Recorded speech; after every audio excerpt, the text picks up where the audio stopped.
E aí, gente, tudo bem? Hoje a gente vai começar a falar, então, sobre como foi possível o nazismo chegar ao poder na Alemanha em 1933.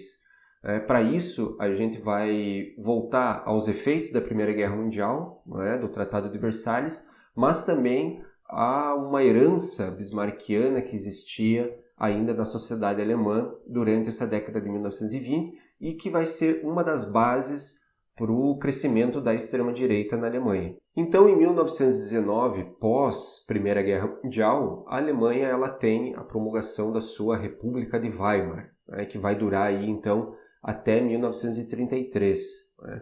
Né? Aí nós temos aquele que vai se tornar o primeiro chanceler alemão pós Primeira Guerra Mundial, o Philipp Scheidemann, né, que era membro do Partido Social Democrata. Outra grande força, então, da política alemã nessa década de 1920.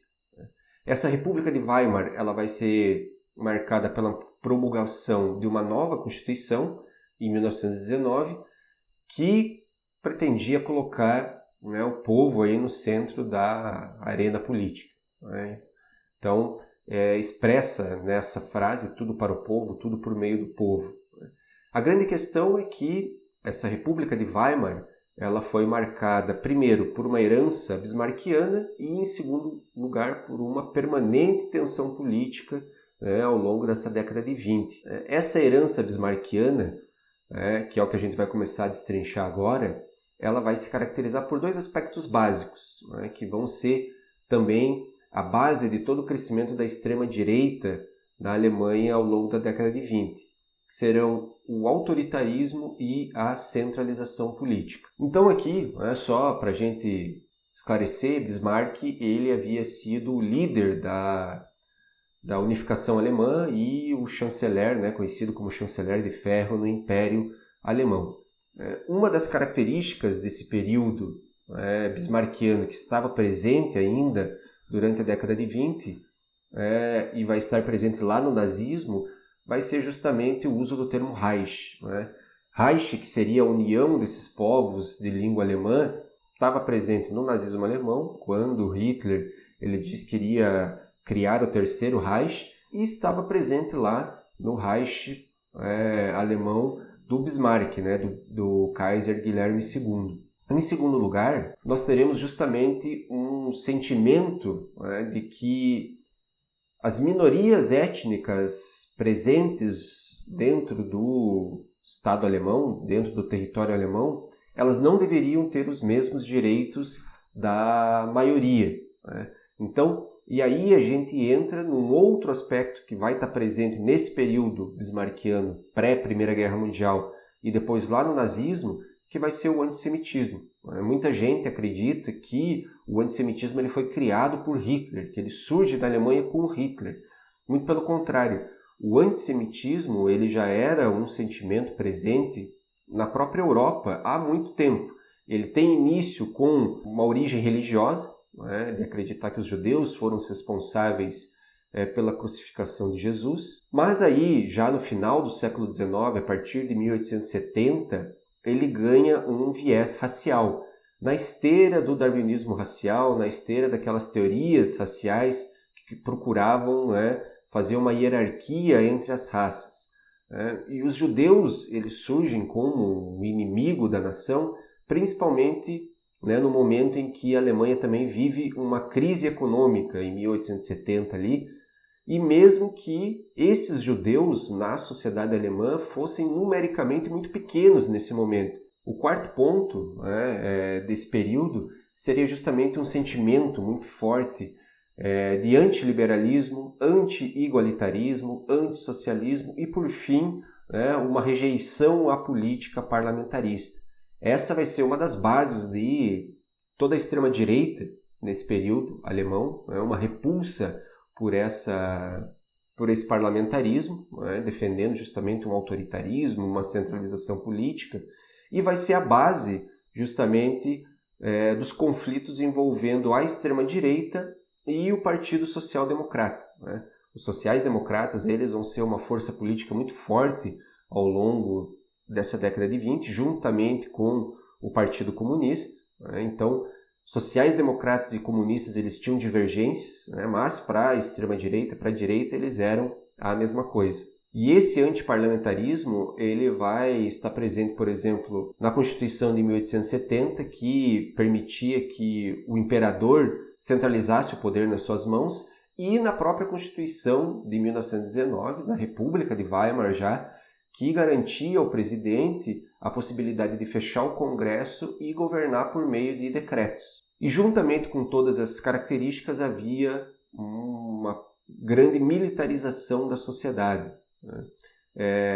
E essa militarização da sociedade evocava a própria figura do Bismarck, né? Então o Bismarck, quando ele era lembrado, era aquele Bismarck tido como o chanceler de ferro, como o grande unificador da Alemanha, que lutou nesse processo de unificação, então, e não o Bismarck que havia atuado de maneira diplomática, procurando esfriar os ânimos ali entre os países europeus, principalmente na Conferência de Berlim, né, visando impedir um conflito militar entre os países europeus.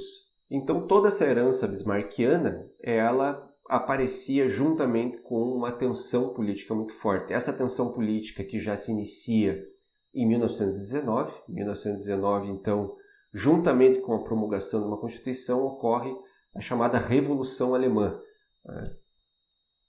Essa Revolução Alemã ela foi fruto, né, de uma cisão que ocorreu dentro do Partido Social Democrata, fruto justamente do posicionamento do partido em relação à Primeira Guerra Mundial. Então, uma minoria sai do partido e acaba fundando a Liga Espartaquista. Uma dessas pessoas que sai do partido é justamente a Rosa Luxemburgo.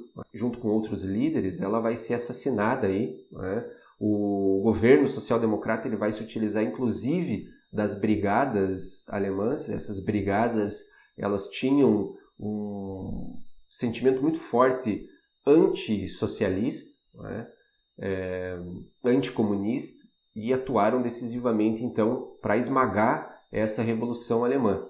Logo após então a Primeira Guerra Mundial, nós temos a promulgação do Tratado de Versalhes. O Tratado de Versalhes, que vai ser o tratado, então, que vai ter aquela cláusula da culpa de guerra, que vai considerar a Alemanha a grande culpada, então, pela Primeira Guerra Mundial.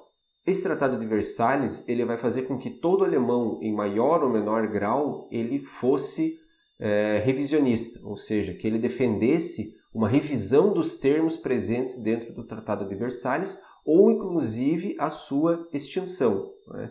Então, algumas características muito fortes presentes entre os alemães, né, ao longo dessa década de 20 são fruto justamente desse Tratado de Versalhes. Esse tratado, então, né, que vai ter algumas cláusulas ali consideradas impossíveis de serem cumpridas pelos alemães, né, principalmente relacionadas a indenizações e reparações, né? Então, por exemplo, a Alemanha ela acaba perdendo todos os seus territórios no ultramar, mas isso nem era tão importante, né? Esses territórios ultramarinos, essas colônias alemãs, elas não faziam grande diferença econômica para a Alemanha, mas algumas indenizações importantes que a Alemanha teve que pagar, né? E todas elas exigindo-se que fossem pagas em ouro. A Alemanha ela perde 1/10 do seu território e 13% da sua população. E quando pós-guerra ela vai pretender, né, se unir à Áustria, né, que havia sido um dos países criados após a desagregação do Império Austro-Húngaro, ela vai ser impedida de fazer isso, né? Por mais que os países vencedores do conflito, um dos pontos presentes, né, no pós-Primeira Guerra Mundial era justamente o princípio da autodeterminação dos povos, que pregava que devia se respeitar os interesses nacionais das populações, é a base, inclusive, da formação da Iugoslávia, né, o lar dos povos eslavos, né, depois da desagregação, então, do Império Austro-Húngaro. E esse mesmo princípio, então, foi negado à Alemanha, quando quis anexar a Áustria, mesmo com os austríacos também querendo essa anexação. A Áustria era formada por uma ampla maioria germânica, que pretendia, né, unificar então essas duas populações. Além disso, a Alemanha ela vai perder a região do Sarre e da Alsácia, né, regiões aí, que faziam fronteira com a França, né, que haviam sido adquiridos pela Alemanha na Guerra Franco-Prussiana de 1871. Né. Juntamente com isso, a grande humilhação, o dia da assinatura do Tratado de Versalhes era inclusive chamado pelos alemães de Dia da Vergonha, e essa característica, né, essa humilhação, ela vai ser um dos grandes combustíveis para o crescimento da extrema-direita. Né.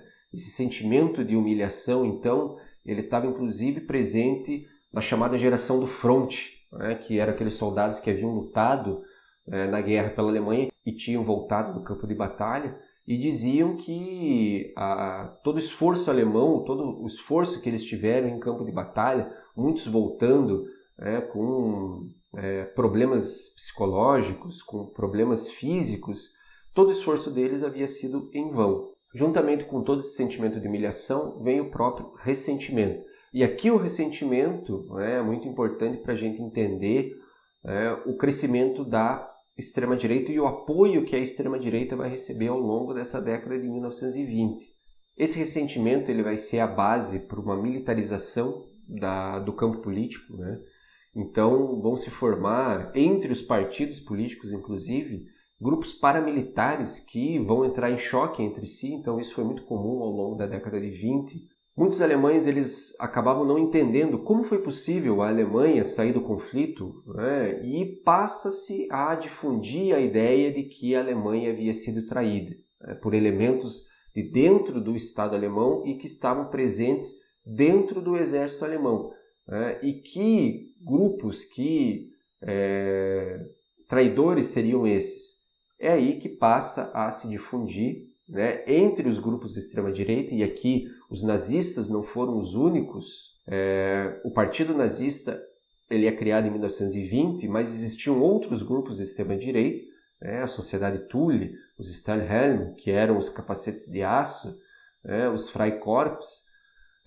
Eles passam a difundir a ideia de que a Alemanha havia sido traída por uma grande conspiração judaica. É a ideia da apunhalada pelas costas. Então, todo esse sentimento pós-Primeira Guerra Mundial, juntamente com uma herança bismarckiana, vão ser um caldo importante que vai caracterizar toda essa década de 20 aí na Alemanha como uma década marcada por um clima de tensão social permanente, pela militarização da arena pública, da cena pública, do espaço público, o extremismo político, tanto à direita quanto à esquerda, e, por fim, a ameaça sempre evocada e presente no imaginário de grande parte da população alemã de que era possível uma sublevação revolucionária da esquerda, liderada aí pelos comunistas.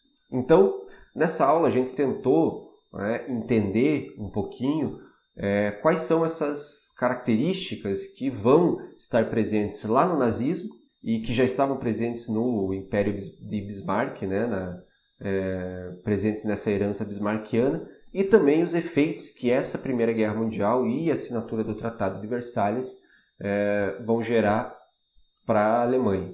Então, na próxima aula, a gente vai entender um pouquinho como esses fatores eles estiveram presentes nas crises aí que vão se desenvolver na sociedade alemã nesse período, como alguns grupos vão se aproveitar dessas crises políticas e econômicas e como o nazismo vai chegar ao poder em 1933.